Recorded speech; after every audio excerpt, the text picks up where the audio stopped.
тебе берется дополнительное усилие, стамеска упирается. Стамеска по карандашу, и ты начинаешь ее оббиваешь это все место.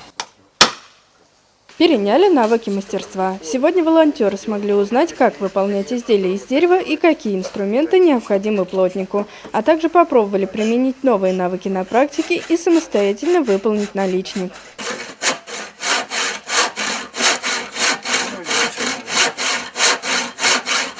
А на лекции волонтеры узнали о том, как деревянные изделия реставрируют.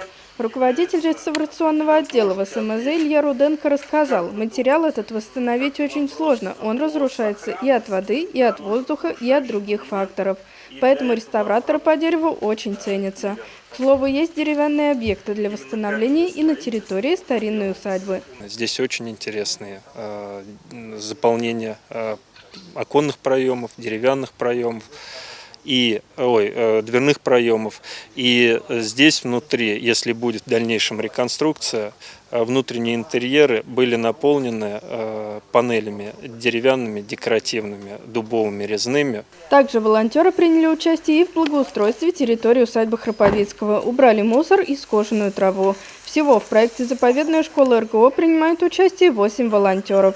Мария Паршина, студентка, приехала из Тулы. Волонтерство для нее – хорошая возможность попутешествовать и посетить другие регионы России. В рамках «Заповедной школы РГО» она уже побывала в Астрахани, Петербурге и Приокском заповеднике. Визит во Владимирскую область стал для нее запоминающимся. Конечно же, впечатлил вон тот замок.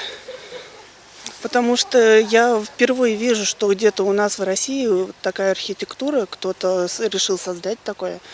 Вот так меня впечатлило первое здание, которое я вижу.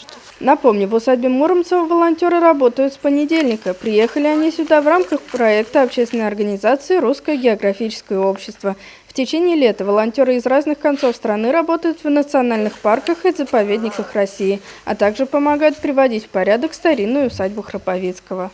Также они посетили уже наши филиалы в Гусь-Хрустальном, в городе Суздале посмотрели наши объекты, потому что этот проект не просто направлен на экологическое воспитание, он культурно-просветительский. При этом участвовать в каких-либо реставрационных работах в замке Храповицкого волонтеры не могут.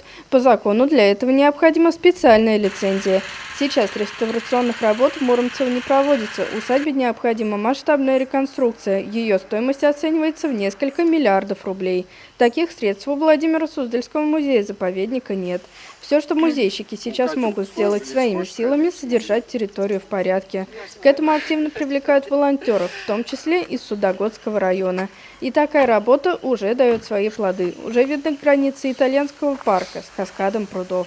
И уже проглядываются дорожки в парке, можно уже по парку гулять. И экскурсии мы расширяем свои маршруты, доходим уже до пруда. Сейчас дорожка уже пробита к музыкальной арке.